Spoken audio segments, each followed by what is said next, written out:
Fala galerinha do canal, primeiramente dá o like aí, compartilha e se inscreve.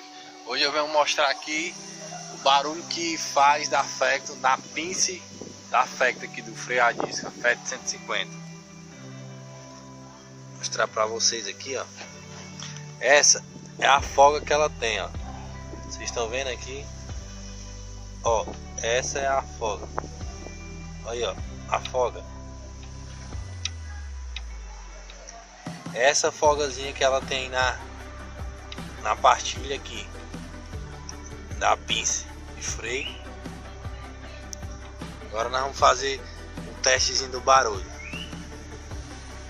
Aperta, solta. Vou fazer um teste aqui, ó. Vou afastar ela, descer ela mais. Aperta, solta, aperta, solta. Deixa eu fazer aqui.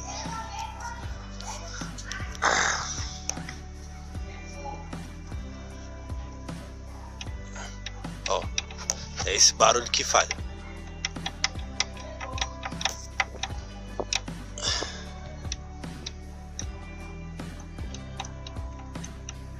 Esse barulhinho que faz quando você aperta.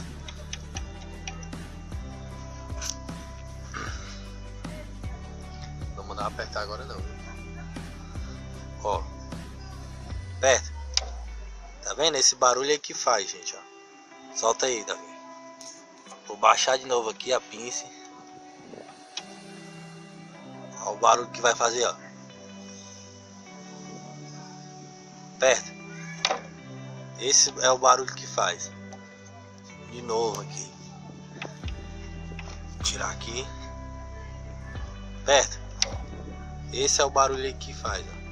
Aí no caso aqui, pessoal, você tem que pegar essa pinça, tirar ela fora e apertar um pouco mais aqui, amassar ela, a boca dela, onde ela encaixa aqui.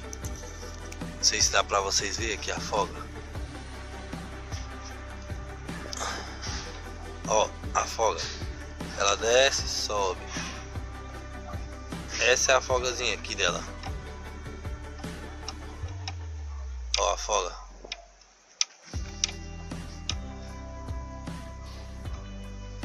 É na folga aqui, ó. Folga.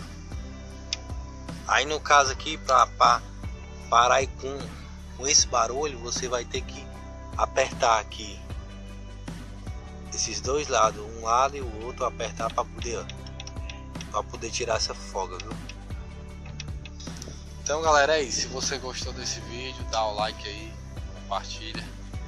Esse aqui é meu ajudante aqui, ó, o Davi, ó, meu ajudante. Então fica a dica aí para você tirar esse barulho. Esse barulho aí veio a aparecer depois da revisão de 10 mil quilômetros, entendeu? Eu fiz a revisão de 10 mil, aí veio aparecer esse barulho. E eu estudei um pouco, então para tirar esse barulho, você vai ter que amassar um pouquinho as pastilhas, a boca da pastilha, você vai ter que fechar um pouquinho para poder encaixar lá. Então é isso, galera, valeu, até a próxima.